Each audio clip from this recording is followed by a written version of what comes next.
Hi, everyone. Thank you so much for coming. My name is Joanne, and I'd like to welcome you to this, which is going to be the first of a series of panels called Quarterly. And to explain what the series is, I thought the best place to start is how this panel came together. I've been in conversation with Jasmin for about a year now, as we both have projects, very broadly, that are projects about self-driving cars. We are responding to some of the same research and ideas, but we take inspiration in different directions. Jasmin's an artist, I'm a writer. And the overlap, as well as the differences in our approaches, I thought might be interesting as a public conversation of some kind. We both know and are fans of Nora's, and we reached out to her to see if she would moderate some kind of event. It was just still a really fuzzy idea. And then as it happened, Jasmin was already in conversation with Claudio and Gabe, who are two incredibly talented designers with extensive expertise. And I think this is something I've noticed a lot of artists and writers, that many times they have people in their lives who are in the sciences or design, and they've served as inspiration or provided helpful feedback, and it makes your work as an artist or writer stronger, and it helps ground the abstract. So I thought perhaps maybe this could be a regular thing. We could have these conversations, public and interactive, shared in person, and hopefully gather the sort of cross-disciplinary community that has been elusive in recent years. So also what inspired this series is about 20 years ago, I regularly went to panels and conferences on technology. The subject would be just that, technology. Usually it meant the internet, but for the purpose of these convenings, it was tech. And back then the subject of tech was niche. The money wasn't there because the dot-com crash had happened a few years prior. And so technology was really nebulous. And it drew people who were looking for new frontiers, who were looking for experimentation. They were drawn to the internet. And these events could be conversations about copyright or the potential for various hardware or software to alter how we experience music or books. But the topic was even more broad. It was usually what we were actually talking about is the future and the changes that were underway or soon underway. You would meet people who were musicians or publishers or journalists. Nowadays you have conferences that are like technology and journalism or technology and art, and it divides those people that might have been all in the same room 20 years ago. And back when tech was a unifying thing. And yes, there were people in the crowd and on stage who were there for the money and the potential for money. And those people very obviously won. Still, I find myself often missing what that community was to me, that space to think about the present moment into the future and space to think about ways the future could be better. And without a cheesy, corporate, buzzwordy sort of way of talking about world building and things like that. I wanted something a little bit more in the actual fun and curious space of experimentation. So another reason I wanted to put these events together is right now at this moment, I feel like there are very few avenues to reliably encounter new work that's boundary pushing, risk taking, work that demonstrates ambition and fearlessness in the face of unknown. And part of this is the world we're living in right now, that it feels like we're getting these extensions of more of the worst of the past and the recent past. We have another Trump administration. People are right now flocking to a Twitter alternative that was incubated at Twitter and looks and functions exactly, basically like Twitter did. And there's that onslaught that feels endless, relentless. I mean, the genocide in Gaza, I don't know how to talk about it without sounding sheltered or trite, but to take that inhumanity as a given and something endless, and it chips away at the soul. So in culture, we have these moments of rebellion in the past, punk, cyberpunk. Now these are constantly recycled to be admired in retrospect with distance. That outlaw sensibility and the shock or even unpleasantness of encountering something unfamiliar, is something we should be cherishing. And we can't cherish the new if we're idealizing things that were new in the past. So that brings me to the subject of our first panel, the automobile. It's something that has defined a century of American life, and it's also at the center of how we experience this city, Los Angeles. Even a casual look at the history of the automobile, you see endless parallels to the story of digitalization in this century, from planned obsolescence to vertical integration. There have been and continue to be enormous societal and environmental consequences of this piece of technology, which is sold to us as an object of desire. To me, the automobile is the single purest expression of American ideal individualism. It was sold to the public in the way it carves you away from the public, that it drives you from the public. It's sold to America as a dream of being in control. So to take the driver out of the equation of automobiles, to even flirt with driverless vehicles, at once it upends the history of the design of the car, but also I feel, and this is something we'll talk about on this panel, is that we're seeing a new individualism that's being sold now. And we have seen global corporate empires built from the ground up. The rise of the Ford Motor Company isn't that far removed from the story of Tesla and Elon Musk. My request tonight is to keep questions and comments on Tesla and Musk to a minimum. It might be very difficult, but the reason I ask this is because he is boring. He is predictable. We know what his deal is, and I know it's hard not to mention him because he forced his way into a legacy as well as amassing great wealth. And just this week, it was announced that Elon Musk's net worth ballooned to $400 billion, which makes him on paper almost twice as rich as Jeff Bezos or Mark Zuckerberg. And to put that number in perspective, there are just over 8 billion people on Earth. So his net worth is gambling money, and it's bullshit money. But all money is kind of bullshit. Bullshit money is also a medical debt of $40,000 that can ruin your life. $400 billion, that's like a ridiculous sum. And that, anyways, Elon Musk is a living example of what happens when bad ideas go unchallenged. And ultimately, for as small as something like Quarterly is, there's no budget, no institutional support. I'm definitely not opposed to non-SpaceX, non-Tesla enterprises to show up and help out if you'd like. But right now, this is all DIY. As small as it is, I feel like there is a real vacuum to hear about new ideas. And I hope that this series can continue to spotlight and create space for the new. And since this is the first event of the series, I welcome any feedback or suggestions. If you have any ideas for something that might be right for the series, feel free to reach out to me. The website is quarterlyhappensquarterly.com. And just a few thank yous. I really want to thank Sarah Clausen, who has been incredibly on point and helpful in bringing this event together. Enormous thanks to Joseph Moscani and the Poetic Research Bureau for hosting. I really just threw this vague idea at Joseph, and he was kind enough to still create this incredible, offer this incredible space.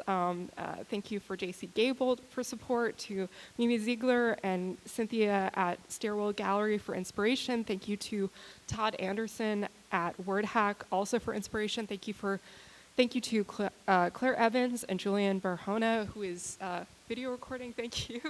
And thank you, everyone, for coming tonight. Thank you to our participants tonight, to Nora, Gabe, Jasmin, Claudio. I am so pleased to have this conversation with you. And I'm going to introduce all of our guests. Jasmin Blasco is right next to me. He's a French-American artist who works with sound, language, film, installation, and performance. His practice explores the relationship between interpretation, translation, and narrative.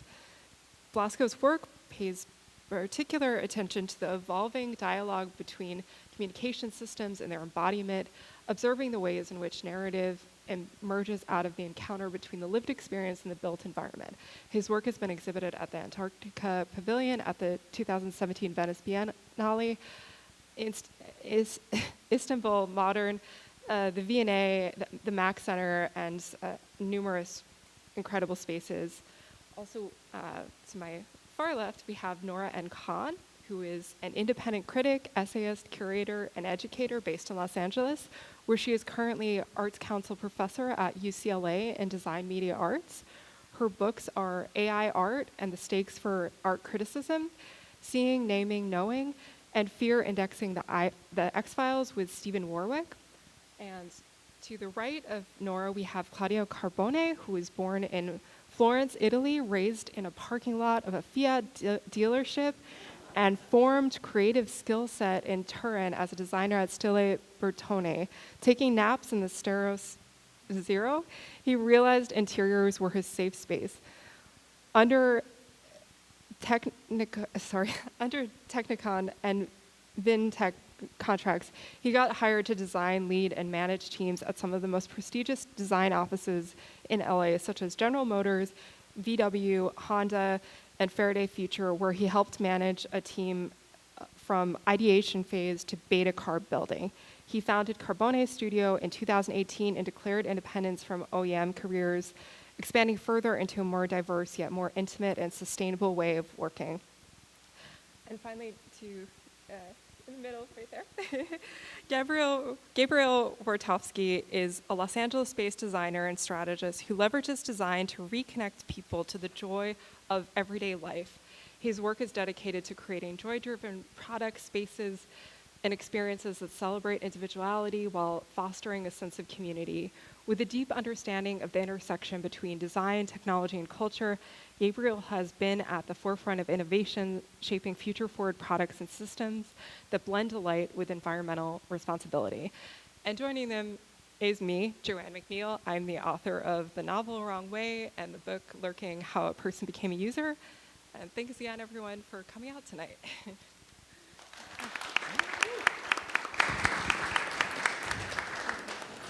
Thank you so much, Joanne, for creating Quarterly and for bringing us all together here. And thanks to everyone again for coming to what I hope is your last event before your break. I'm so pleased to be in conversation with all of you. And I think it's really exciting, Joanne, what you're doing. I go to a lot of panels, but don't often get to come together in a space where we all share interests, but we might not naturally cross paths. And we've been talking about this since June or July, so it's really nice to see this come into fruition. So tonight we're going to be thinking together about the self-driving car and the promises and perils of automation, drawing on the expertise of each of you and each of your ideas, and digging into why cars look the way they do, the possibilities of evolution in car design that might lead us to experience the city around us and relationships in a different way. And in that, we'll probably talk about Waymos, big tech, maybe some Silicon Valley promises, not much, as this group, I think, can do really well, but then also go beyond that. And in getting ready for tonight, I was thinking about how 10 years ago, when the idea of moving to LA from the East Coast began, is because I was reading about Los Angeles and watching films about Los Angeles. And some books that really have stayed with me and that I've returned to are City of Quartz, History of Forgetting, Didion's novels, and then lots and lots of Nora. And in all of these books are these long, long scenes that weave throughout the narratives about driving through Los Angeles. And the car is really its own character in the story of LA, what we dream about inside of it, how it feels to be out on the open road along the coast, and the interior of the car has its own psychological drama. And then I read your amazing novel, Wrong Way, Joanne, and it's over there on a table if folks want to get it after. I highly, highly recommend you do. And Jasmin, we were friends first, and then I got to learn about your filmmaking and your wide-ranging research into the impact of the built environment on our relationships. And then we'll together, and I've been diving into both of your work, Claudio and Gabriel, and your deep understanding of the play between culture, tech, and design. And so this all really heightened in our conversations together getting ready for this, just how much we can learn from thinking really, really hard about the inside of a car.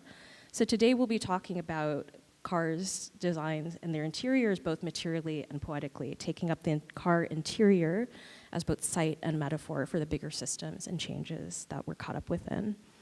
And briefly for the structure, we'll have 3 brief presentations, first from Jasmin, then from Claudio and Gabriel, and then Joanne, followed by a group conversation, and then we'll open up to the audience for their questions.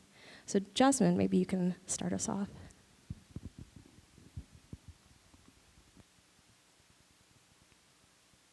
Hello, there we are. We need your digital imprint, I think.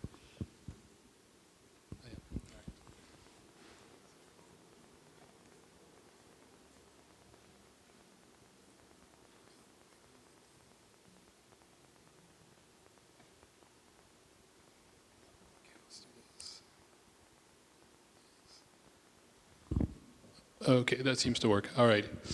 So first of all, thanks so much to the Poetic Research Bureau for having us. Thank you, Joanne, for having you and I explore this idea together, because you suggested it first. I think I encouraged the title Quarterly, which you had already, but I want to say that's great. There will be more quarterly events. And I do want to bring up something. I did read Joanne's book, and I'm always a little bit conflicted as to how to describe it, because I don't want to give too much away, but it focuses very much on the division of labor. And it's also very funny, and it's, like most novels, is highly to do with the interiority of the main character, So I kind of want to use this as a transition point to talk about my project, which is, takes place in the interior of a self-driving car. So if you've known me, I've been yammering about my self-driving car project for a few years. Indeed, here's an early sketch for it. So this is a very early digital prototype I made. So first off, this is, what I didn't do is I did not consult with either Gabriel or Claudio to make this prototype. And I was informed later this is kind of the classic setup. You make the vaporware car that looks like a chariot, that looks like maybe a train car in which people face each other. And most recently, although we decided not to talk about the M-Man and his tea brand, there's a robo van, I think, that might have emerged that looks about as hastily designed as this. So, designed. Voila. So more on this later. So now this is an autonomous vehicle. It may not look like one. I don't know where the engine is, but obviously it can drive, and you have to take my word for it. It's autonomous because since there's nominally no passenger as a driver, it gives rise to a certain kind of activity, a certain kind of lifestyle, perhaps. I always thought, my kind of, an essential point in the speculative design here is that if you can imagine autonomous car to become widely available, and it becomes the endless workation road trip with your friends on your laptop, which is a version of hell, quite possibly, Californian hell. So now here comes the actual object I've been building for quite a while, and it looks like this. So there we are. So thank you. That's the self-driving car. It's in my studio. It barely fits. It was fabricated, I should say, in Mexico City by Solid Labs with a friend of mine at great not cost. And so I wanted to, mention something. Look at the color scheme of this object, and this is a little 3D visualization, so you can get a better sense of what it looks like spatially, because I know the photos are a little cramped and distorted, but you'll notice it's black and red. And here's a photo of one of the chairs, and what's this? What is that? That is Wrong Way by Joanne McNeil, who somehow, before I met her, had the same color scheme to her book cover. So. And these are people sitting in the self-driving car to show you that it's real and physical. You may know some of these people. Okay, shout out to Sina Range, who is not only the studio assistant, Shaga's cousin, and also the footwear model. So just to go into a thing because this is very hastily designed, it's very sort of an impulsive kind of sculptural thought. There's quite a few things I want to run with here, and one of them is, well, how do bodies navigate the space that I've designed, quote unquote? Very quickly, once you start to explore the space with the camera, you realize you're designing a setup for a sneaker commercial because everybody's feet are so sort of far up in the shot. So this is, I did a little sort of camera test of one of the shots we could do with this. Lounging pensively. What'd you say? He's about to become a model for Reebok, basically. But so this is the thing: bodies, bodies, bodies. The interior space of the car, where the bodies dispose. How do they perform? And very much here, obviously, there's an influence in the design from Werner Panton. This kind of like 1960s, actually 1970s, grotto-like design. And you see Claudio and Shaga enjoying the space there. So I just want to mention there's a thought there essentially about, although of course I want to tell a story in a self-driving car, sculpturally I always find it's interesting to rather have a challenge or something exploratory. If the space was completely properly designed, it may be clearly indicate how you're supposed to use it. This is still open-ended enough, more like a playground, to be fun. So that's something I wanted to bring up. Shaga finding a way here on the bottom to lounge. And this, a few more people you may know. So also this slide answers the question, how does the self-driving car move in this case? Well, basically taking a cue from Hitchcock in filmmaking productions from a while ago, you put a background and you get the background to move. And this is basically the setup I want to use for the self-driving car film. An idea to take away here is that for me it was really important to be completely fixated on interior space that is completely transparent, so it gives all the view to the background, and for that space yet to be completely claustrophobic. Hence the importance of using eventually video game technology to evoke the backgrounds.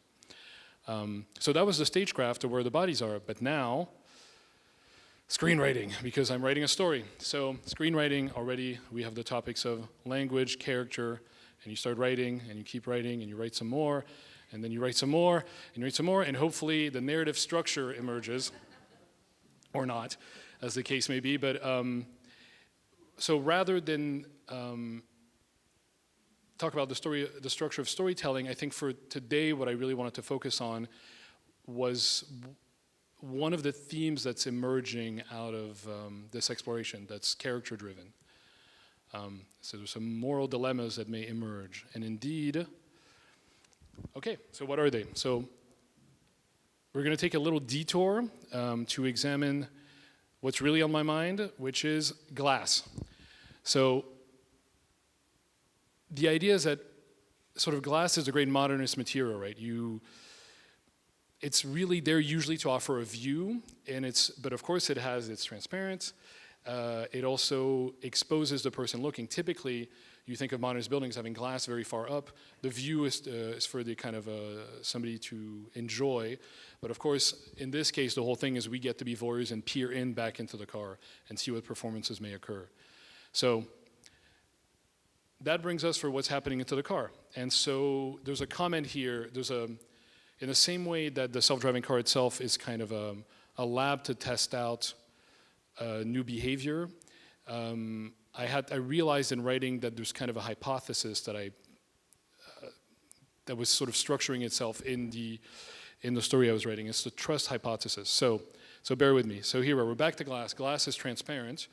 And in the same way that I'm interested in the material property of glass, sort of let's say sculpturally, culturally, there's also transparency as a human behavior. What does it mean to be transparent, right?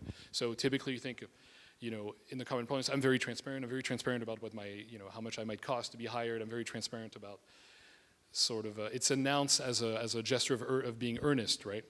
Of course, the opposite of that is being opaque, so opacity. In the same way that I would like for the eventual digital double that Gabe might make for the car to be able to shift from opacity to transparency, there's opacity as a human behavior. Essentially, why are you acting shady? Why are you not being forthcoming? Why are you not disclosing? Why are you being strategic about your disclosure? So, of course, this carries over into a broad range of human activity. Of course, in romance and dating, and of course, in business partnerships or anything else. So, of course, we're modern, so here we are, opacity and transparency on a spectrum, from one to the other. Certain behaviors, certain people might be more or less transparent in one situation or more opaque. Now, there's also perhaps another couple notions that I wanted to bring into that. Given that transparency and opacity are nicely in opposition to each other, I thought there's also, transaction in human activities. Not necessarily the exchange of money, but the cutting a deal, keeping tabs, And what might the opposite of that be? And I thought, in a way, intimacy is on the other side of the spectrum. Insofar as in an intimate, loving relationship, you're not keeping score, presumably, right? Presumably, this kind of full fusional intimacy at the complete end of one spectrum could potentially be a state of utopia, and yet it seems to have some kind of value. It seems to be something we value. So here we are. We have these two parallel lines: opacity, transparency, transaction, intimacy. And you'll notice I put transaction on the opacity side. And so, of course, you maybe see where I'm going with this. Perhaps they're in a matrix with each other, where we have opacity and transaction. On one side, presumably, the more transactional you are, the more strategic you are about your aims. Again, presumably, we're about to find out we're going to run into a huge problem here. And presumably, the more transparency and intimacy increase, what's up there on the top of that arrow? Trust? Does that work? You know, like maybe the more transparent, as in the more forthcoming you are with your feelings, your projects, whichever, to any person, perhaps the more intimate you are, and so this is how you build trust. So that is the trust hypothesis. To say it out loud, my question in this project as a, you know, insofar as the self-driving car is the place setting, the question of the project narratively that I'm giving for myself is this true? Does trust grow when relationships become more intimate and transparent? So, or no. That could be wrong. There's a number of problems that could have come up here that there's objections that I can imagine any of you could give me here. One of them, of course, being, well, couldn't you also say that trust grows when relationships become actually more transactional and transparent? In other words, we're less intimate, we're keeping tabs on everything, but so we trust each other. We're like good business partners, or we agree to be competitors, something like this. There's an understanding. This creates what I call the bureaucracy hypothesis. So essentially, of course, in my self-driving car project, which I promised to everybody is not strictly speaking about sex, it's about feelings, there's a satire of polyamory. And so, of course, there's this notion that the more you become explicit about your wishes and desires and your rules, the more bureaucracy you create. So that's one issue. Another way to look at this, again, that I've kind of mentioned, is trust occurs because the relationship is unconditional. So this is the love hypothesis, right? This is kind of what I was referring to earlier. It can exist, presumably, with a soulmate, you know, in a romantic setting, with a parental figure, with God. You know, this is the pure fusional state. The trust is just there because there is love, fundamentally. Okay. So,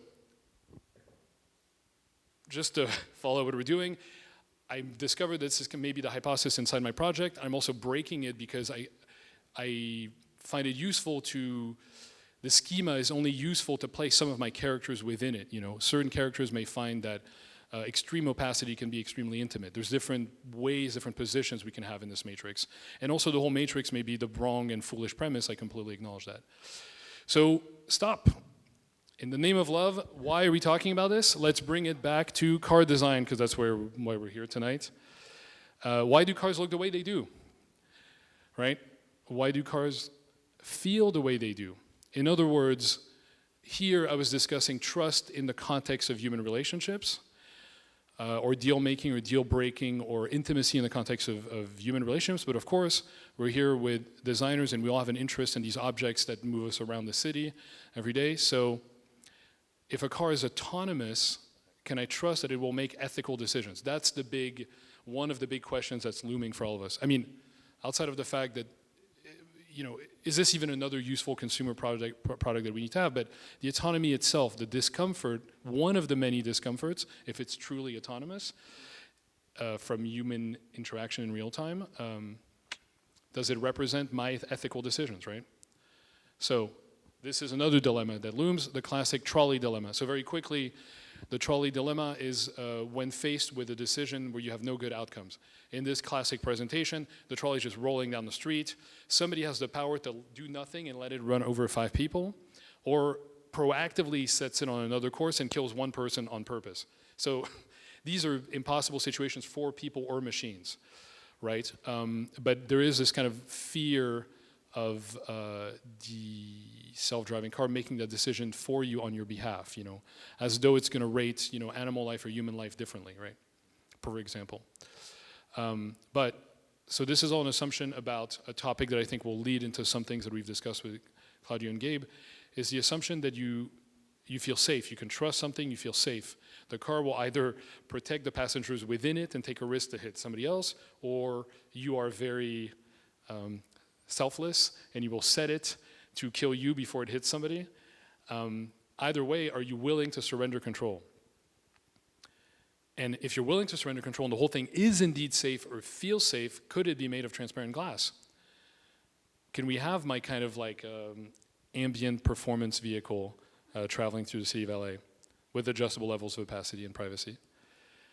Would you come and live and perform in it on the other side of the glass? So you see where I'm going with this? This is an invitation to take a ride with me. And I would love to talk to you as a potential collaborator about my project, of course, if we don't crash. Thank you.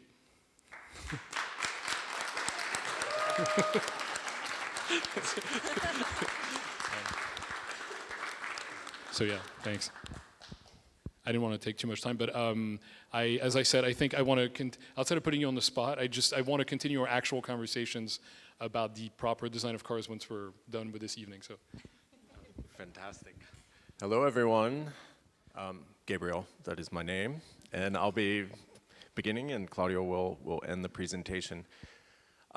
This was an open-ended invite, and thank you so much. I think Claudio and I, while we were planning this out, it was such a liberating feeling, but also a little overwhelming, because do we talk exactly an industry talk, specifically what we do every day, or can we use this as an opportunity to open up, get a little esoteric, talk about how art infuses, and so we took that route, and I'm very excited about that. I wanted to start by just basically discussing my personal approach to vehicle design, because that's something that I can definitely have authority in speaking over.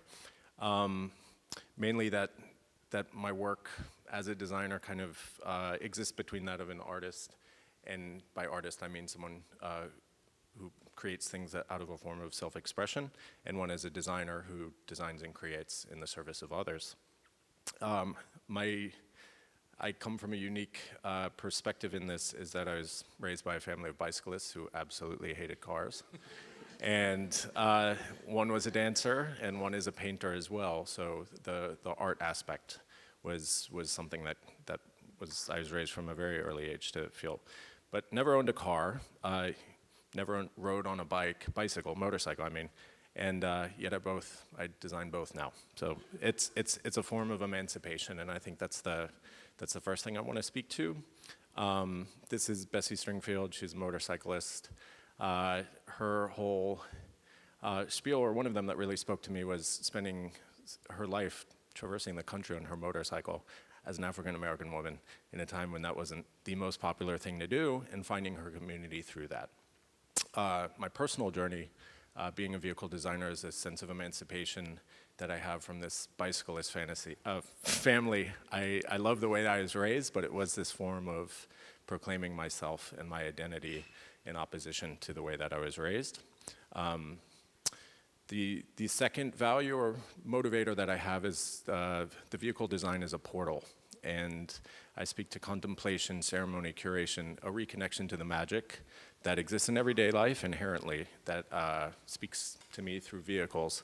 And this is through this constant source of inspiration I have, which is a tesseract, and I'll speak to that, the hypercube, this fourth dimension, this portal into 4 dimensions.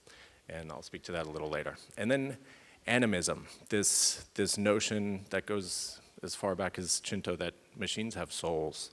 Refrigerators maybe, but the more that we interact with them, they show us who they are, and become part of our family. So this is from Turbo Team, very important cartoon. But the notion, and Chris Bangle from BMW always spoke this, that a vehicle right now is an avatar. It represents who we are. There's this anthropomorphic quality. They have faces, they have personalities, they show who we are socioeconomically, and also this notion of singularity, that our relationship to the machine itself, the personal thing, this kind of dance that we do with it, from motorcycle where you become one, to other aspects, autonomous viewing, that on the other side of the spectrum, where you really have no relationship with this machine, mind, body, soul, whatever, it just takes you where you need to go. So design process, going back to the tesseract, I look at it as a form of time travel. We had a call together, and speaking to what Jasmin did with his beautiful art project, I'm a huge fan, but the seating position, this is not something new. This is one of the first automobiles to your left. And then the Zoox, which is a current robotaxi, very similar thing. So all ideas, full circle. It's kind of, one of my instructors actually said we have a frequency. We all have an antennas and that we just kind of pick up on frequency. But I look at this as this full circle moment, the past being the deceased, and I say this in terms of inspiration and motivators, but like our muses. So my mother is a huge muse of mine, Bessie Stringfield, for example. Memories as well. Please pick up a book. Please pick up Wrong Way. Joanne, her character, speaks a lot. Whenever she enters one of the vehicles, she goes back into memory and contemplates her past and thinks about it. So thinking of the vehicle as an interior, as a way to travel through time. And emotions as well. We all have memories of the first car that we're in, how they make us feel, if we feel safe, if we feel in danger, if we want to hook up in one, all of that good stuff. The present, I say this as a living, this is kind of, Claudio and I have discussed this, the dogma of you have a fantasy, you have things in the past, and now autonomous cars, a prime example, how do we fit that into the systems that exist today? How does that, there's conflict there. And then also user needs and trends, this goes back to design.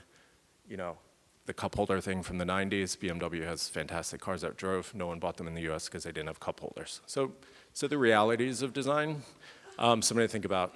And then that goes into the future, and I will not mention his name, but a certain thief of optimism in the future, bringing something that was very optimistic to the dystopian world. Space, for example, which used to be for everyone, for queers, for people of color, is now a privatized place to plant McDonald's on Saturn.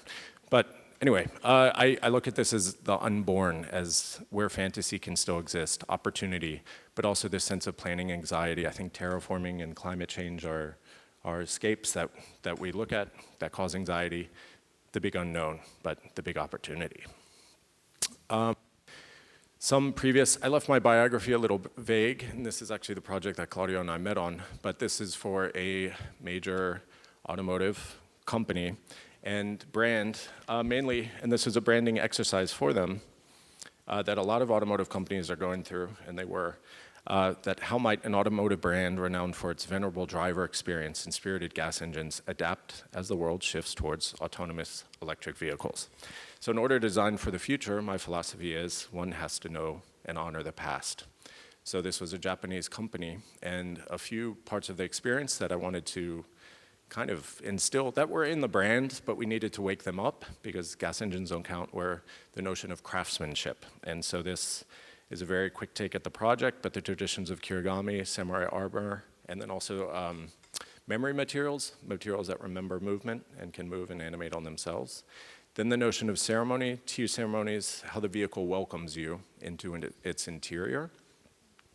Then the notion of contemplation in this world of constant noise. May this autonomous experience bring you back to your center, provide a space away from the noise to decompress, to regain focus. And finally, curation. This goes to the modernist, the glass, what we were talking about, opacity, transformation. This is kind of a James Turrellian AI experience where the windows become frames, for all you artists out there, that it's a way that you can curate, recontextualize the surrounding environment and your relationship to it. And so the idea behind this was AI, and you could freeze frame a moon that you see, play with it, go in reverse, flip side and reverse it. But just the notion of interaction with your environment in a pretty abstract way. Okay, Worship is another project, a little more esoteric than what we do in the industry, but it's a sketchbook visual essay that I did that explores grief through a journey taken between a protagonist that was inspired by one of my many lost friends who had died senselessly in motorcycle accidents, and their mechanical avatar, which is the motorcycle. So together they experience the 6 stages of the ultimate motorcycling journey. That one that begins with worship, that goes into freedom, companionship, fetish, anarchy, and ultimately death. So the raw aesthetic of both the motorcycle and these animated storyboards reflect the senseless experience that inspired it. This stuff's on my website, just want to give you a taste. And while we are talking about autonomous mobile spaces, these were 3 projects that tied into one another. Mad Maxine, this is once based off of a muse, a post-apocalyptic female warrior in the future, and finding her safe space. The Dumpling was something I did in collaboration with Graphlens. They actually are right up the street. They do felt goods. And this was a, let me get exactly what I wrote. Here we go. This was a wellness space that was designed to kind of spark creativity through haptic biophilic materials. So to provide you, it was also inspired by the Creative Space book. But this was a zone that you could sit in, meditate, and something that kind of triggers you to enter the zone of creativity. And these projects actually led into the Texino Atrium, which was a prototype I did while I was design director at Texino. They no longer exist, but it was an RV company in Chinatown. And I think this speaks to, once again, wrong way, Joanna, and then also what Jasmin's talking about, transparency and opacity. There's a video of the rear windows literally going opaque and transparent. But also what was important about this is this was how I approached design. This was a manifestation of the CEO's values, qualities, and relationship to others. It had a very focused rear view, it curated views, and very sheltered and opaque sides. So it had a very specific way of cocooning and protecting, but also revealing the outside world. And I think we were asked to prompt some questions as well. How might autonomous vehicle design approach the following? So we briefly talked about this. I'd love to talk more, obviously. The relationship between machine and mind, body, and soul, how is that going to change? And then experiences traversing 4D. If we are not operating heavy machinery, can we take acid? Like, can we just like get fucked up? Yeah. What would that look like if we're gonna time travel in a car, if like, you know, the destination unknown? This is an opportunity we can talk about. There's a lot of things getting legalized. Okay, and then intersectionality between the static and dynamic spaces. There are other projects that I have. My career has been about connecting the dots between spaces, vehicles, intersections, that ambiguous area in the middle. So I have a lot of other architectural projects that feed into automotive and vehicular. So it's like, what is this conversation gonna look like now that we're breaking walls down? So thank you for your time. I look forward to talking more. And here's Claudio.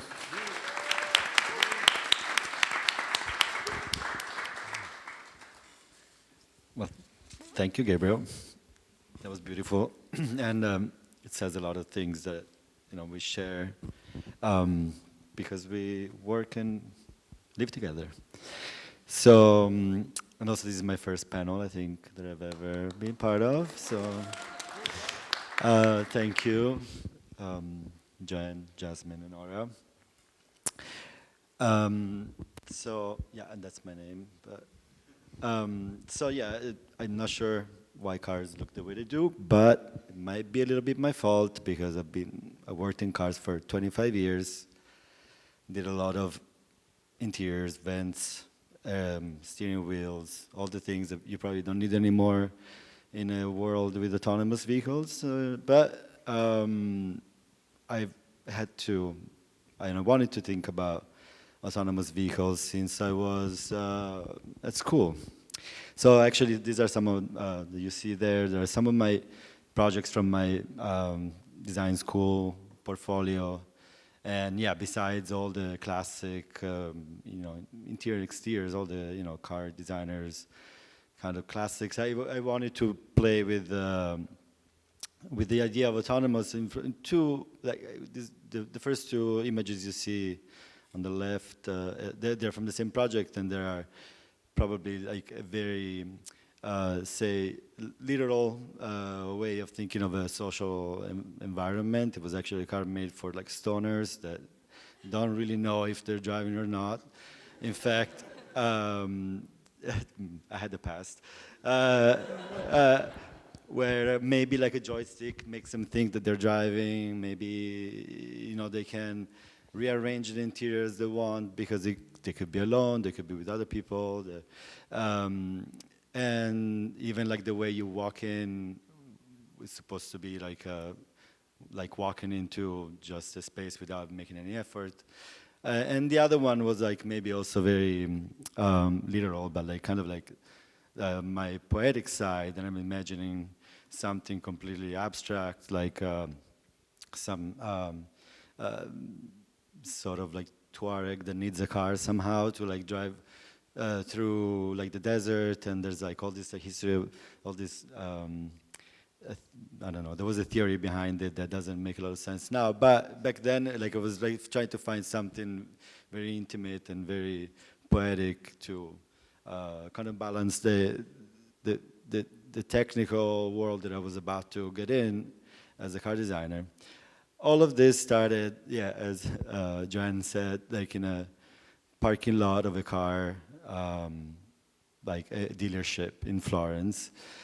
Because I mean, in my head, like that was where I was escaping from, you know, my grandma's and my grandpa's place where I would get dropped off by my parents. I would jump the fence, and I wound up in this parking lot where actually my uncles were both working.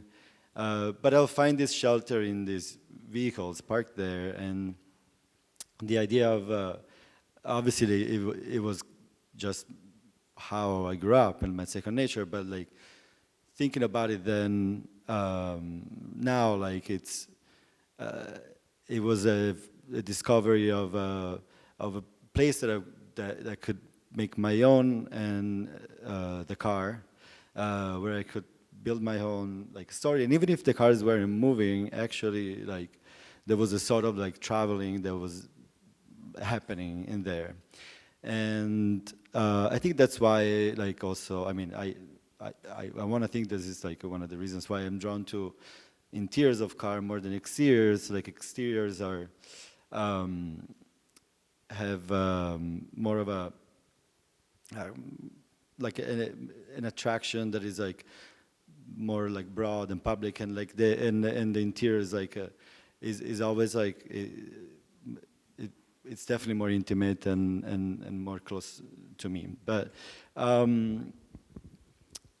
so the okay, well, and also yeah, that other slide, like that image, like to the left, it's also the idea of like traveling to a place where you can be yourself, and that's like one of those spots like in the outside of my hometown, where you go as a kid to, yeah, like be alone or be with your lover. You discover so much of yourself and the people that you're with, or the environment that you're going to in a vehicle.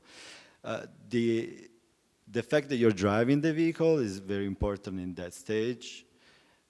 Then it kind of like then the idea of discovery and the people inside of the vehicle, like it's completely unrelated to the fact that you're driving it, I think. The experience is much bigger than the actual driving. So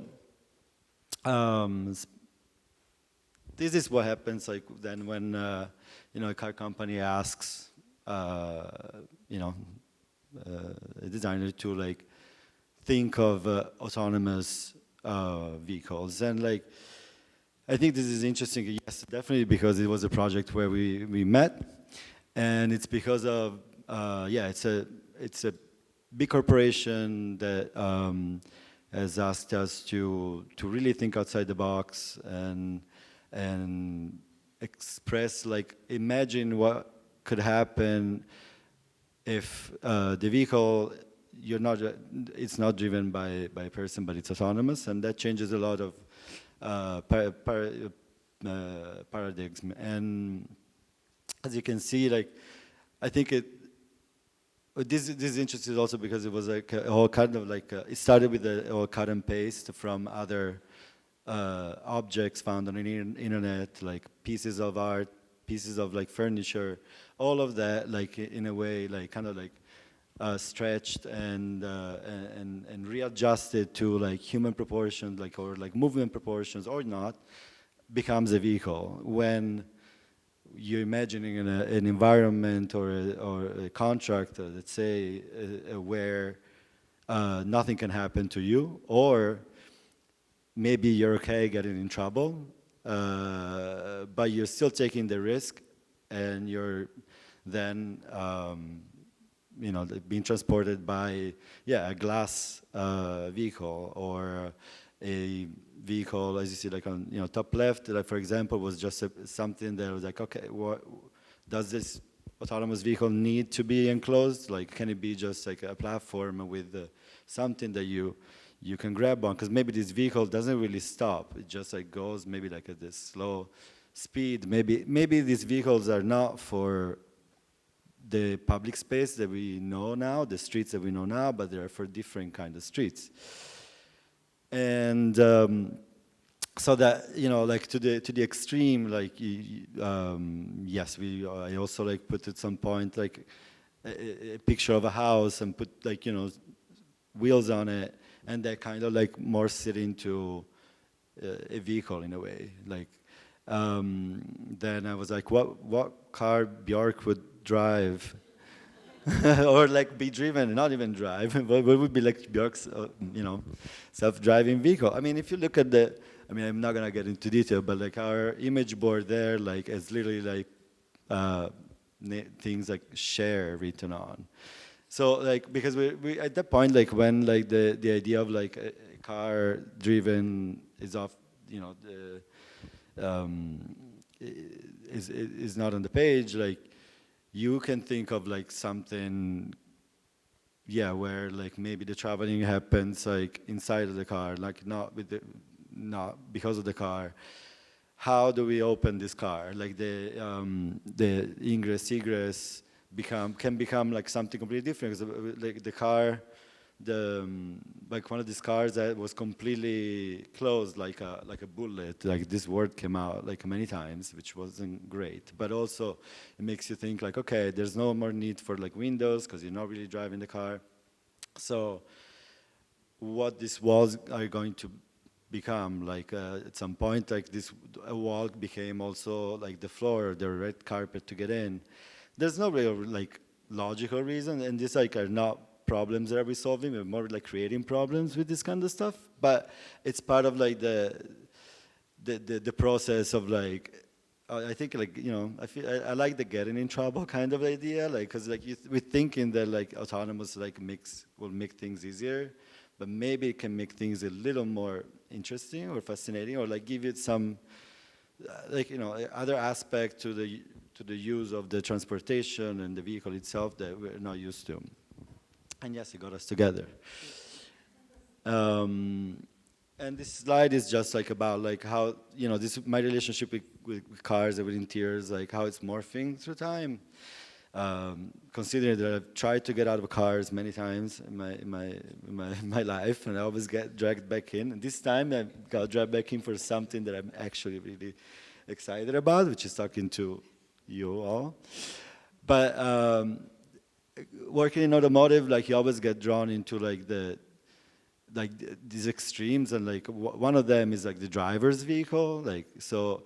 And that can be pushed to like this is like a picture of an actual vehicle that is at the Peterson Museum, because it's like super automotive inspired, if you want, even if the car never drove and it never will, but it's pushed to like the limits only for one driver. It's all completely like basically like blending with the driver's body. And there's a way of like dominance of the vehicle, and there's a way of like control and symbiosis. But what I did right after, like especially I think this was like probably a pandemic project, which is a project on the right, was actually trying to imagine a self-driving, maybe self-flying in this case, pod, to kind of like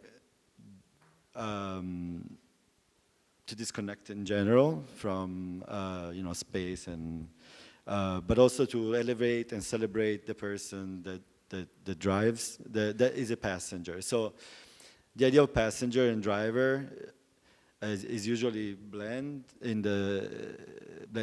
the car interior. There's always a driver and there's passengers. In autonomous vehicles, we're all passengers, but the passenger as the focus of the object, I think, is more fascinating than the driver. Usually, in the hierarchy of a car, the driver comes first, or there's a hierarchy where the passenger comes first. In autonomous vehicles, all passengers are kind of equal, and so I think it's an interesting approach, and I thought that, yeah, the idea of performance as well was part of like what I liked about the project. Like, it was almost like done for like a drag queen to like show up at a dance party, like in this flying kind of orb. They didn't even have stairs, because they are part of like the steps to get in are part of like the stage or the landing gear. There's no landing gear, no need of landing gear. Well, in fact, the landing gear is kind of just a transparent thing, but it was supposed to be very ethereal. And yeah, just some other themes. Like, to me, they're like, right now it's interesting to see like the use this world of autonomy or of self-driving things to kind of explore more like the intimacy, the fetish, the eroticism, or how is this like the part of like car design that can kind of blend like all the things that I'm a little bit afraid of like talking about, like especially in my daily like work, like like I'm not gonna talk about like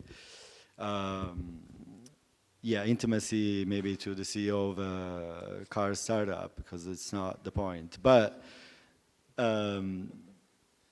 it exists and it needs to be spoken. And I think, yeah, like what I like the stories that I've read in Joanne's book, and Jasmin's vehicle, and Gabriel's story, like I think like extrapolates that from like what a car is, and to me it's very important. So I wanted to show that there's that.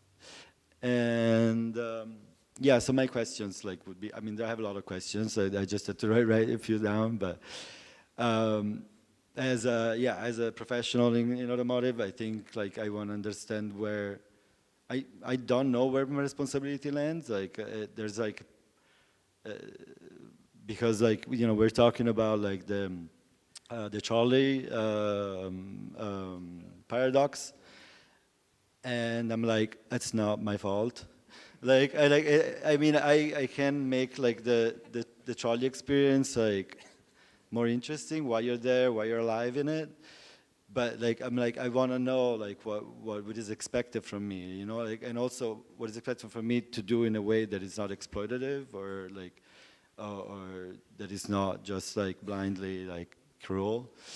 And so yeah, the idea of like trying to like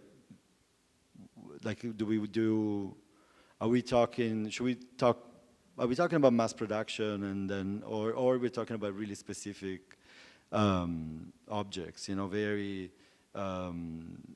targeted, because that might be the key to be still like to explore and still be maybe like more sustainable, not trying to like transform the world every time. What can we reuse? Do we always have to like create something new? Is this already been done and we just have to like give it like a new soul? Because there's a way of like harvesting like all the trust and all the habits that have been embedded in something that exists and permeates our lives.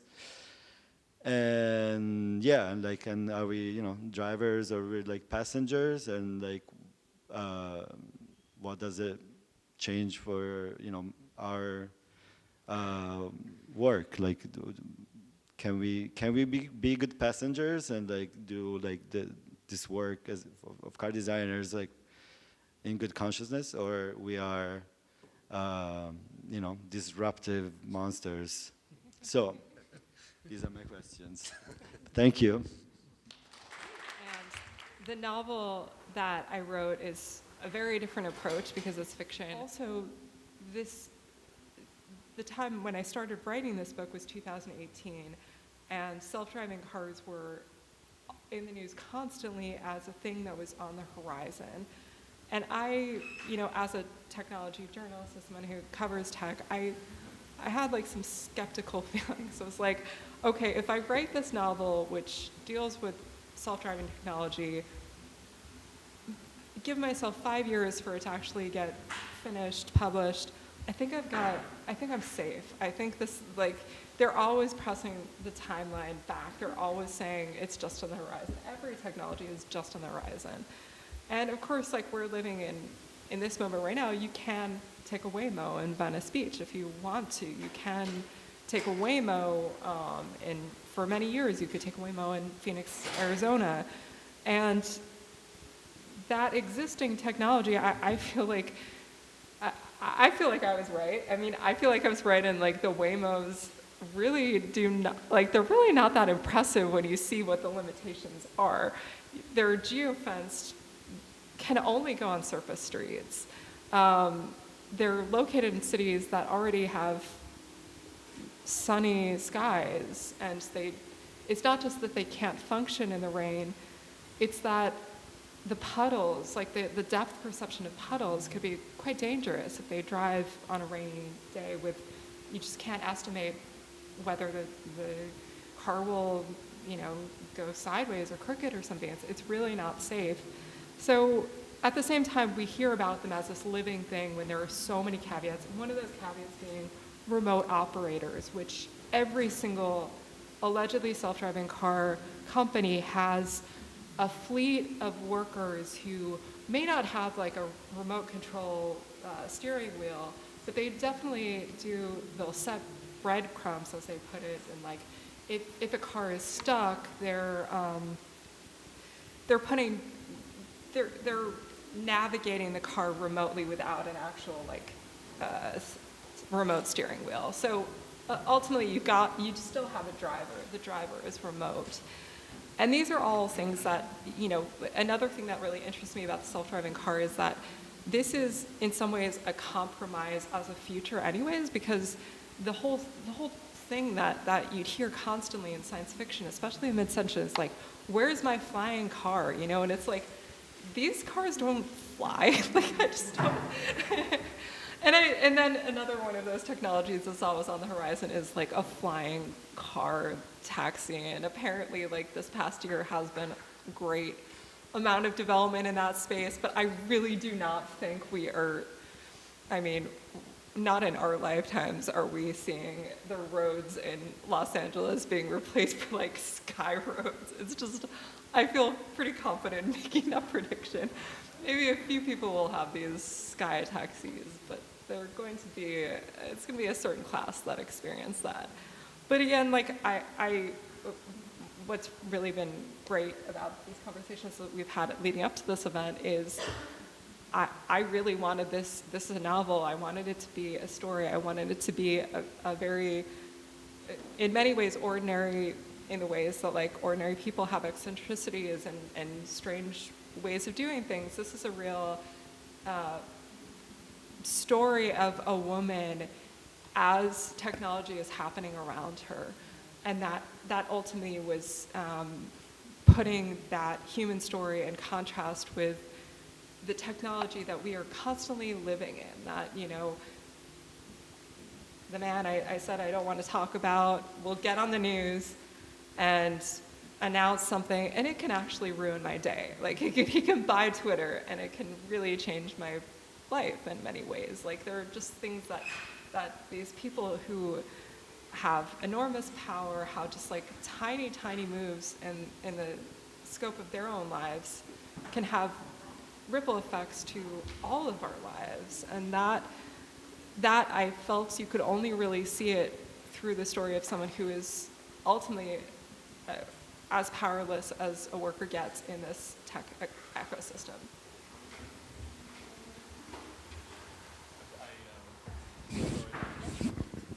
I just wanted to say, what you were saying reminds me of a couple of things Gabe and Claudio and I were talking about, which is that it's as though some of the powers that be, startups, et cetera, the big money, the forces that move technology are rewiring the infrastructure around your character, or around us also. And yet, ironically, this whole conversation about whether or not the form factor of the car can truly change should it need to is that meanwhile the infrastructure of the roads is not updated at all. Like the urban thinking is not, this is kind of what you were telling me, that essentially there's sort of a limit to how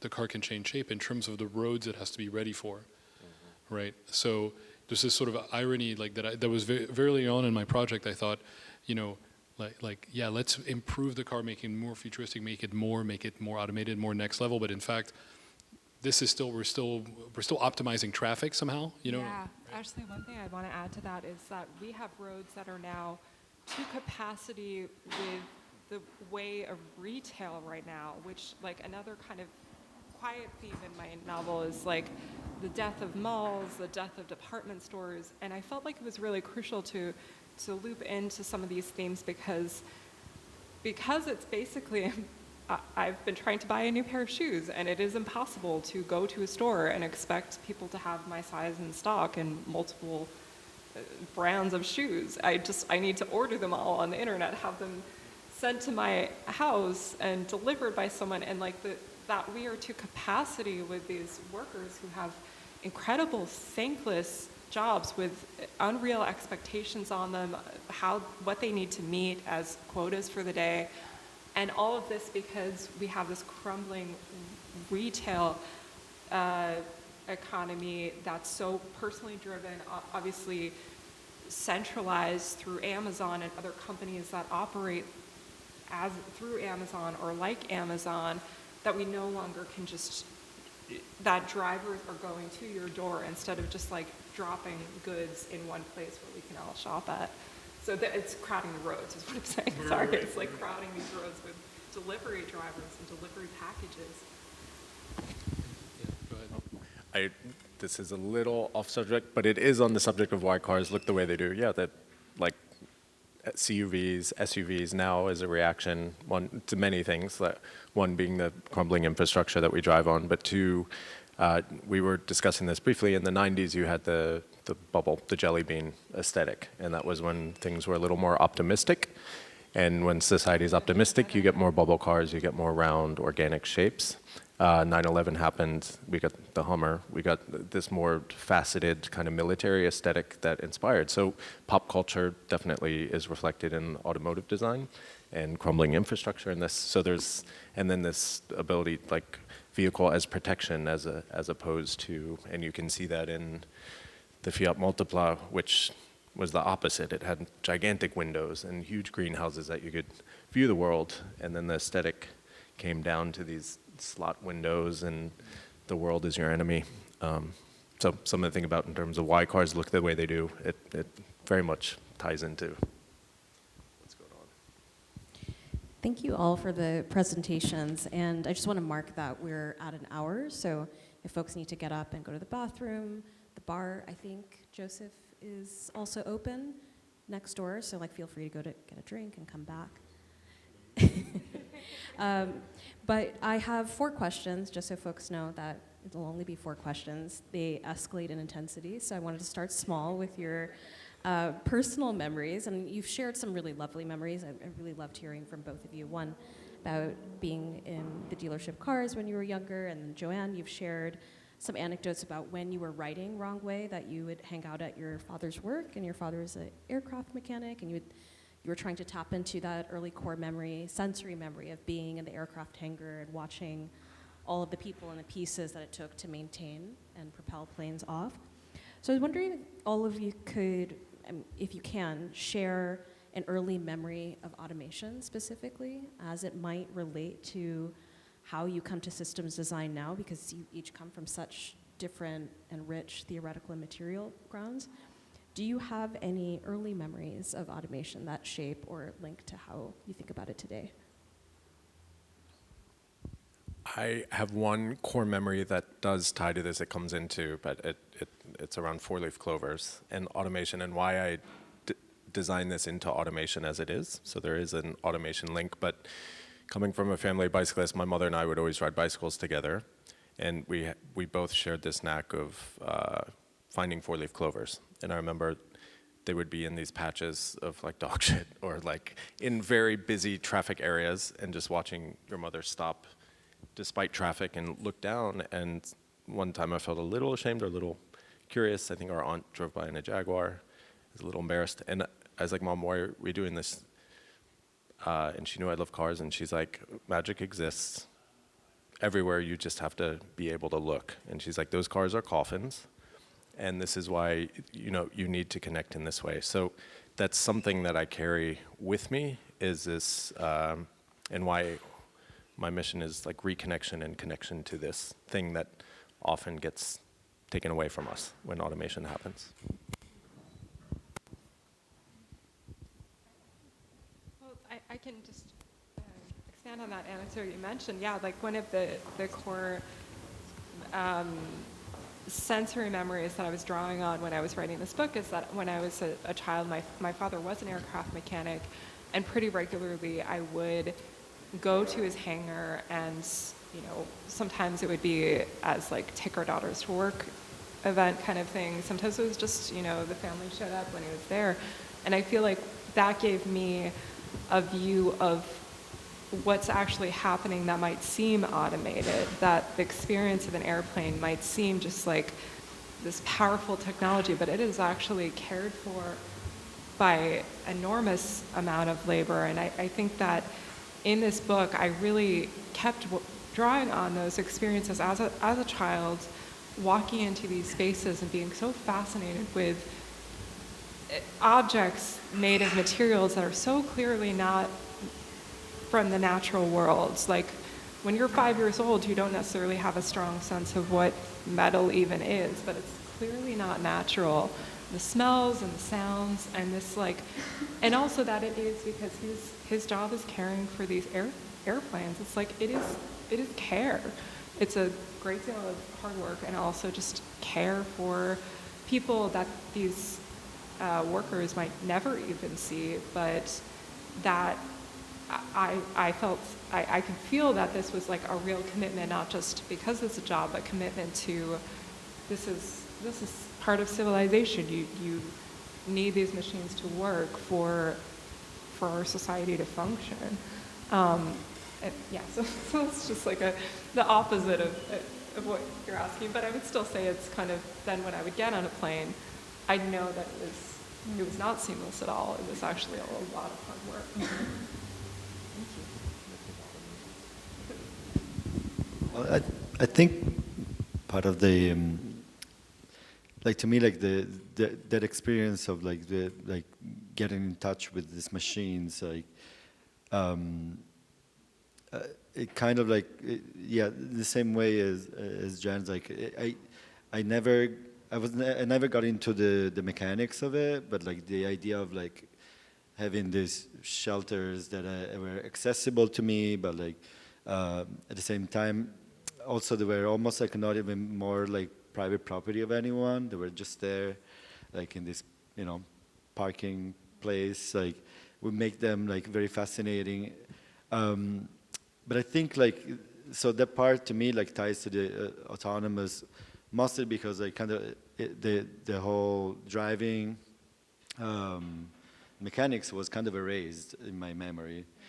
Although I think my first kind of like core memory of automation was probably like when I was a kid, and again like on a mountain on a ski lift, and it was probably one of the first times that I was trying a ski lift, and a lot of traumas happened at the time as a young skier, like with my family on a mountain.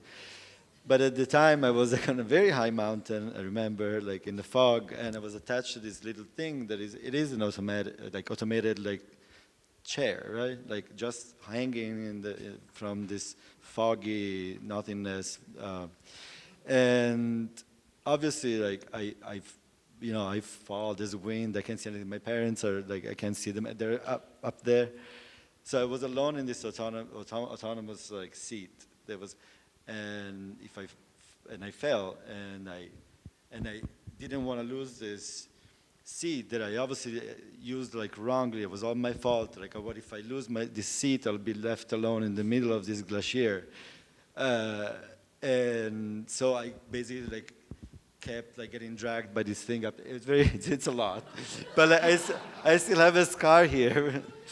Yeah, because then like the blood and the mask and everything, but you know, like yeah, but you can't. I mean, so this, at some point somebody stops the thing. You know, like you survived, but this like trust. I mean, I had to build the trust like towards autonomous machines that take me somewhere. I think everybody has this, traumas, but yeah, I think like the fact of being completely like exposed to like made this really terrifying. Whether like maybe being on a rope, like again, like in a gondola, made it like less terrifying.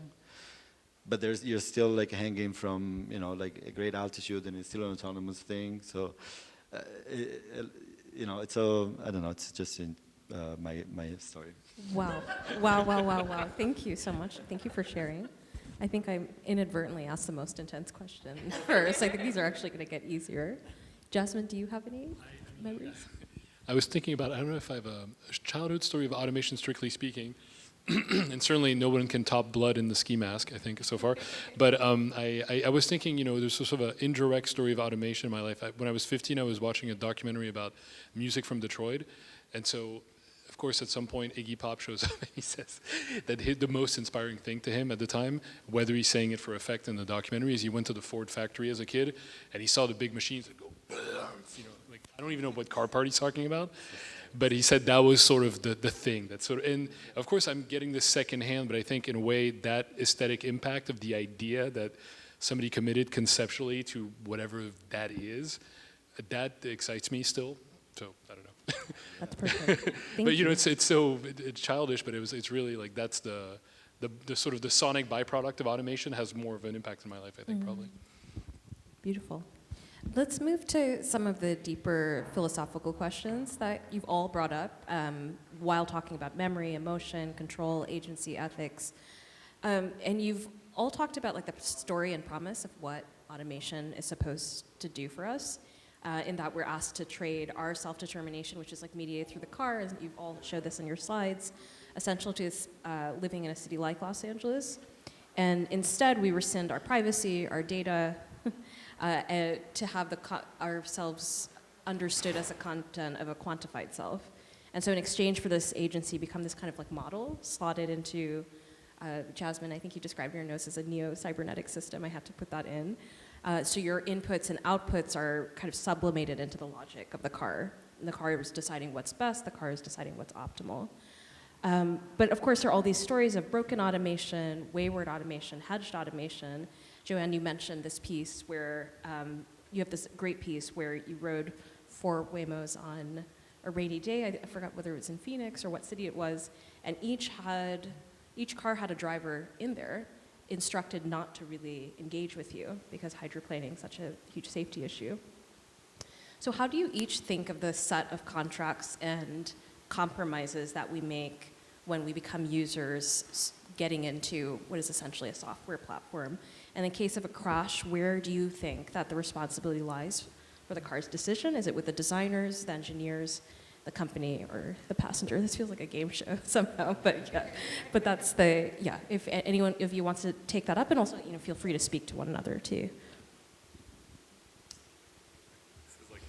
This is a question for everybody's lawyer, right? Where does the liability lie? Well, presumably, strictly speaking, the automation is probably software driven, right? So nominally you would say, well, the team of people who are programming the car to prioritize staying on the road v getting off the road v hitting somebody. But obviously, this is the thing, how do we answer that outside of a kind of American legal framework? You know what I mean? I think you're asking more philosophically, and I'm almost stumped, so.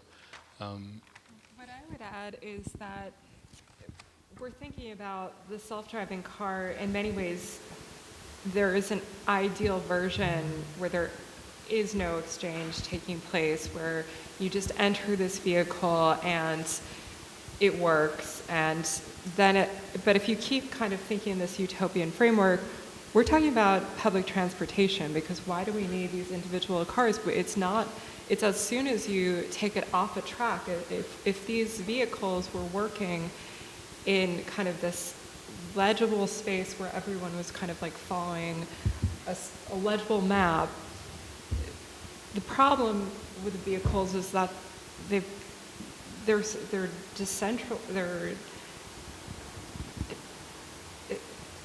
on this individual level, and it's as soon so it is almost this like bumper cars of people's desires, even in its most ideal form. It's just dangerous.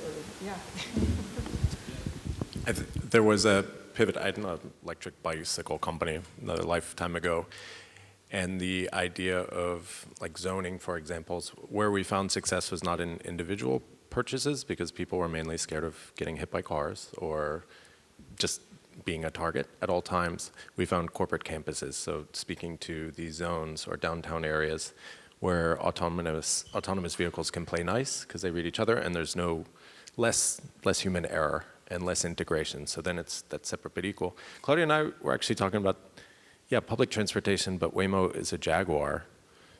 Jaguar is known for like driver, like they're really searching now for what their identity is in the new era, but it is ironic. Speaking of public transportation, in Jaguar. But yes, I think that is a lot of the experience, like airports, like things drive themselves there all the time. But I'm just throwing out, I don't think Jaguar has ever created a bus. Am I wrong, or have they ever developed? Mercedes, British Leland, yeah, Okay. they used to. Okay. No Jaguar, no.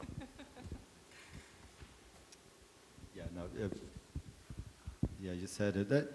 I think it's like if we see like transportation as a sort of like kind of superpower that like we have, like we're because I mean we're doing things that like humanly like like by yourself like you wouldn't. We're pushing the limits of what we can do with our bodies. Like in a way, like we're taking risks without really like signing a contract every time. But like we know that even like by living in a city, choosing to live in a city or like or living outside of like the system, like we're making a choice. I think there's it's always a blurred. It's this gray area where somehow, people drive these, bullets and they don't hit each other because nobody really wants to like die or kill somebody else, right?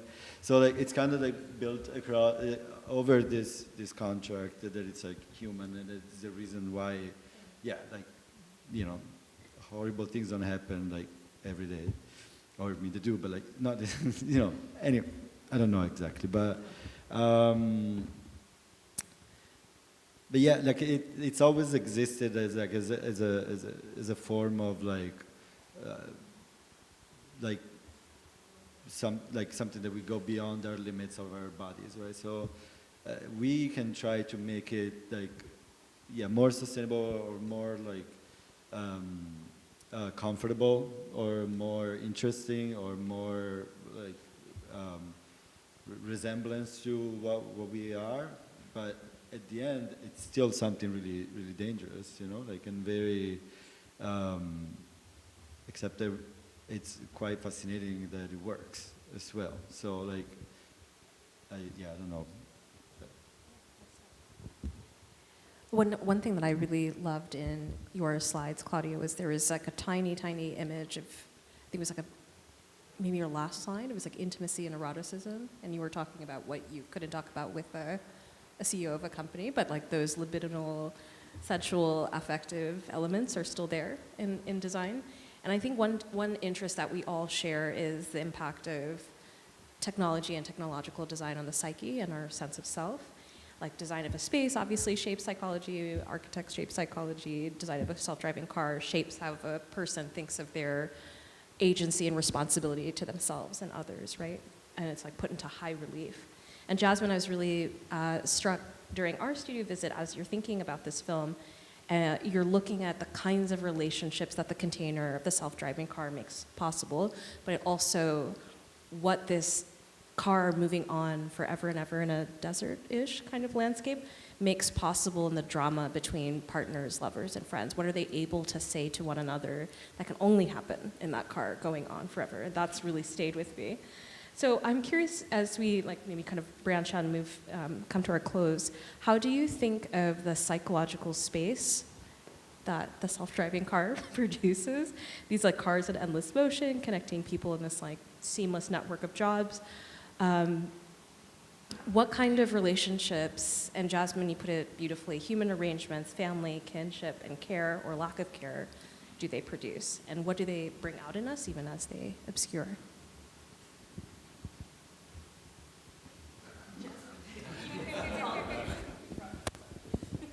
Well, so of course part of that is it's great to give oneself an open-ended question like that if you're going to write, basically a household drama and a thing that moves. I suppose, how to begin to approach this?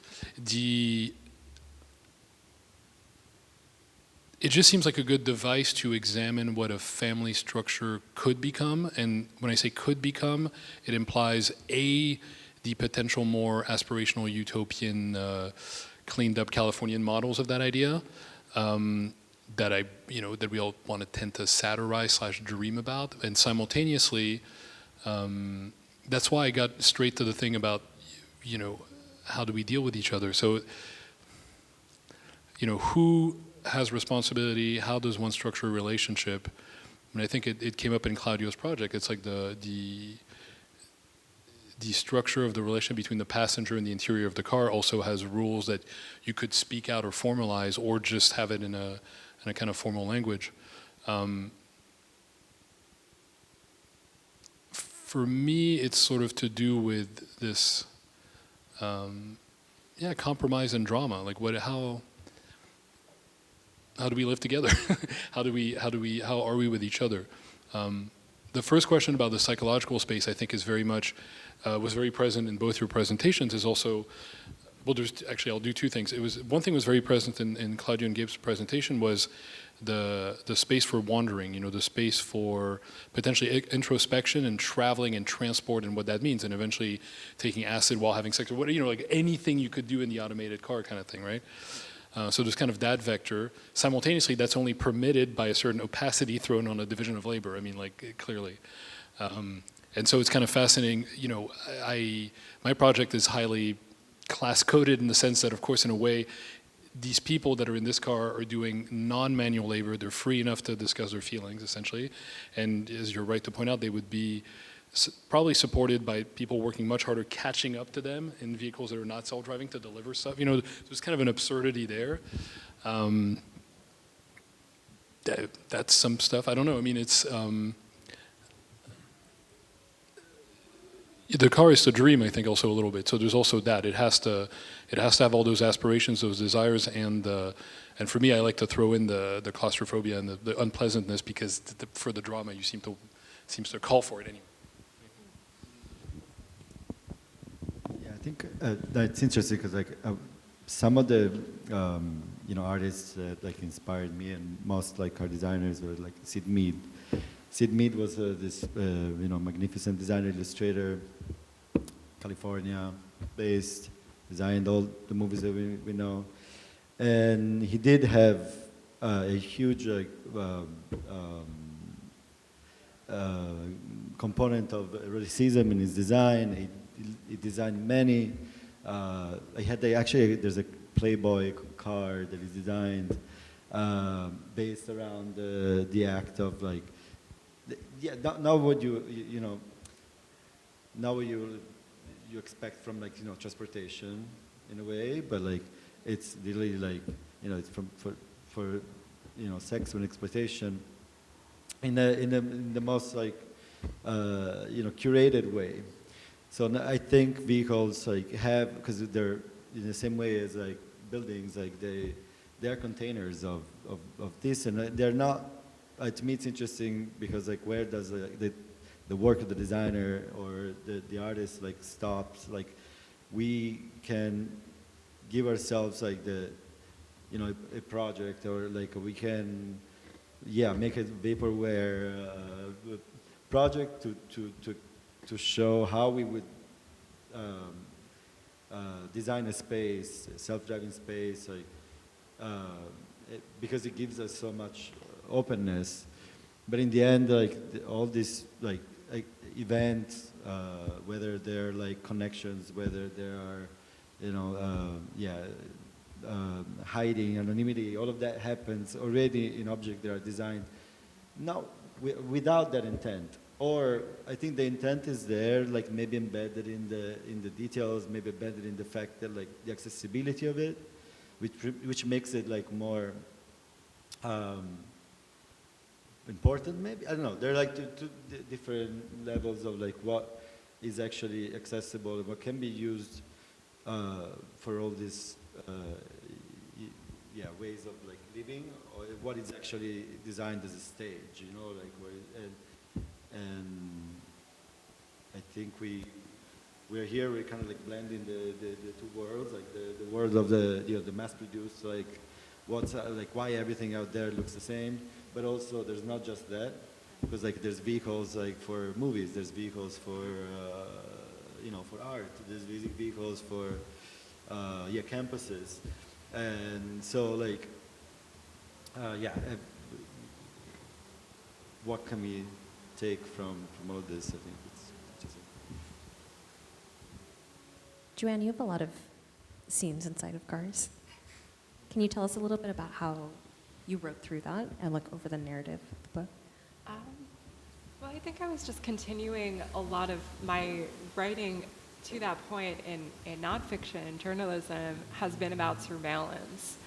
And I was really thinking through how you would be surveilling people if you did have this kind of gig labor job in this self-driving car ecosystem.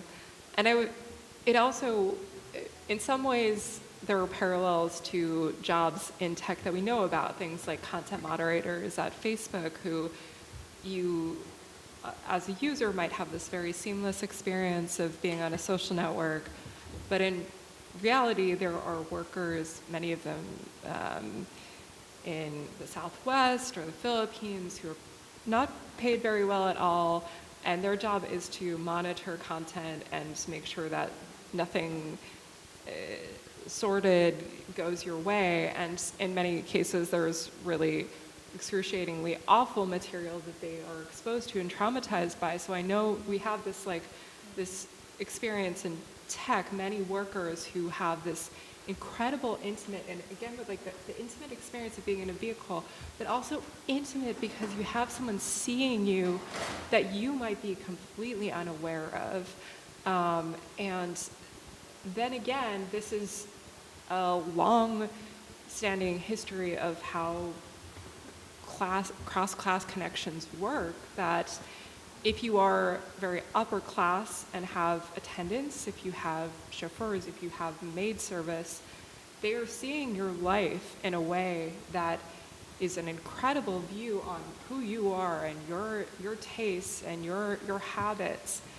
And it's somewhat, when you think about it as surveillance, it is dehumanizing in reverse that these people who have housekeeping services just don't care. It's like, look at me, I don't care, because how can you judge me? It's like, that is almost like this exchange that's taking place. So it was really important to me. This is, to me, a novel about the working class in America. And I felt that it was really crucial to get that dynamic right, where she is experiencing that sense of being dehumanized, that even if these people knew she was watching, would they care? I don't actually think they would.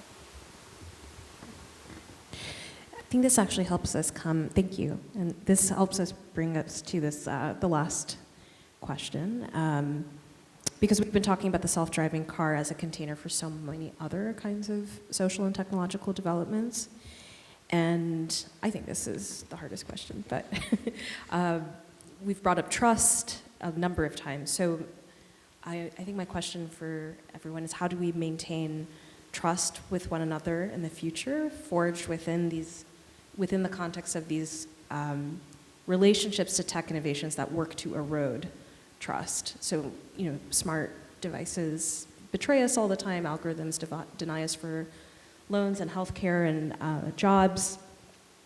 And one knot that I often run into as a tech critic is, even as we know all the bad, and even as we know that platforms extract and survey, we continue to use them because there is, regardless of dark patterns, regardless of what we know, because a promise of ease and connectivity and a seamless experience is very, very seductive. And I guess we already know that, but beneath that, I think Jasmin and all four of you have described the promise of offsetting pain and difficulty that systems seem to offer is so emotionally captures us, especially within like a larger context of precarity.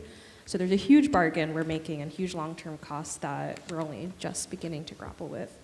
So how do you think in your own work in the future about the issue of trust and how it's maintained? And is there some way to maintain integrity by being opaque to systems and rescinding our information and agency? Is there a different kind of trust on offer? How do you grapple with trust in your work? And where are we going to find it in the future? Sorry, I didn't mean to like laugh gleefully at the end. I'll kick off some ideas. I mean, I go to history, and that history tells us the reality we live in didn't have to be this way. And a lot of my writing is indebted to J.T. Ballard, who writes about technology, especially the technology of the automobile and highways and roads, at this point of civilization breakdown. And each of his novels really reminds you how fragile civilization really is. And so what I take from that, I've read many interviews with him, and he's always, in some ways, not a pessimist. It's almost just like, this is reality. What I take from that is looking back to the origins. Where did this come from?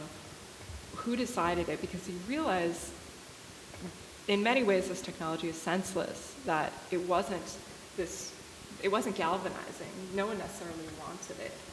It just happened, which means it can be unhappened. Like, we can go another way. And sometimes that's an invention, or sometimes that is a claw back. I mean, there are stories, I'm not deeply knowledgeable about this, but I know that there are highways that have been decommissioned. They've just like closed these highways in Rochester, New York. Like, there is a potential to live without highways, and maybe it doesn't involve robo flying taxis. Maybe it involves just a city making choices and realizing, oh, we would much rather have a downtown than a freeway. And so nothing is certain at this moment that we're talking, which means that there are always ways to better what of technology we don't like. Oh, I think from a design perspective, I remember we went to a friend's house who looked very exhausted, and their child came down. And I'm not sure if this is correct, but my memory is of this child yelling at Siri or Alexa, I'm not sure, and not saying thank you. And I thought about this afterwards, like the aspect of gratitude, of being dehumanized, of now having these synthetic servants. But I'm not sure, does anyone know if you say thank you, were they designed to receive gratitude? And this was a question that I had that, from a design perspective, I always try and instill is not proper behavior, that sounds very Joan Crawford, but designing objects and experiences that help you, one, reconnect to your own humanity, and two, help you appreciate and see. So whether it be making the systems, these invisible systems of all these laborers making, lifting the curtain and educating people on that matter through design. And I think that's something that's in the back of mind always for me. We're not going to talk about it, but if anybody has seen what's going on with marketing there, there's a lot of, I would say, I mean, that like, yeah, when things are done with like so much like kind of like aggressiveness, like it maybe they're not good. Like, and like when, you know, the whole city, like LA, like gets invaded by freeways instead of public transportation, probably was not a good idea. But it also made the LA there, you know, and somehow we lost. So it's kind of like, it's hard to like give a judgment, you know, judge necessarily, but yeah, it's in the micro more than the macro, I think, that we can work. Do you have any final notes, Jasmin, before we open up? Well, I mean, according to my own insane theorem about trust, I mean, as in, if I follow that logic, it's like a page out of another Italian friend, Machiavelli. You're basically, presumably, if you're up against a company, a software system that is opaque towards its ultimate behavior of data extraction, and it engages you because it's a charm offensive, it engages your desire, this is not your friend, you know, so, so of course, if you're individualizing your own desire, you want it, you want something, you want some kind of interaction that seems to come from you, but it's a highly manipulative situation. Mm-hmm. I don't know if you're hearing it, if I was you, I would not, like, that sounds like I want to stay far away from that psychopath. Of course we cannot. So the only thought I had is when I thought about it that way, well, when I was listening to you, it occurred to me that the other side of it is rather than navigating the leeway I have to trust the manipulative other of technology, why is it me? Shouldn't it be what you were talking about, the forms of collectivity that could make group decisions, which I have no clue how to do that, but I mean, I think that is the correct mindset, so to speak, or approach. So that's, yeah. Well said, Jasmin. Thanks everyone for sticking with us. I was wondering if there are any questions from the audience. You can just raise your hand. If you can also chat at the bar. And we can also just chat Indeed. at the bar after. Continue the conversation, and Yeah. we'd love to hear from you. So, yeah. Thank you all so much for this conversation, and thanks you all for coming.